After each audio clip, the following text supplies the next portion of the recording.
How you guys doing? We have a clutch kit here for you guys, and the clutch kit that you're going to find this on is on our website, and the clutch kit part number is going to be 08039. You can find it on any of our websites, on Amazon, on eBay.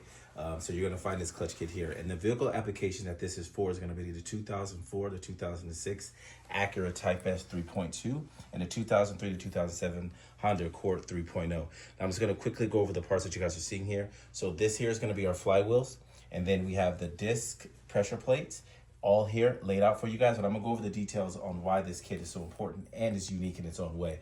Because if you pay attention, this is the standard dual mesh flywheel that comes out of you guys' vehicle here. But what we've created here is a conversion fit, but it's not a retrofit kit. So I'm gonna break it down to you.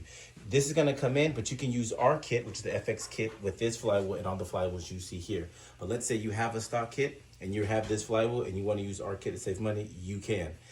This disc right here, along with the R3 disc, will work with this particular flywheel because it's rigid. Unsprung works with this. But if you want to change out the whole kit and use ours, you can go with our kit with any of these, with any 3 flywheels. And I say that again, any 3 flywheel you can use with this kit. This one just has to be used with an unsprung setup. Okay, so sprung setup you can use with this flywheel and with this flywheel here.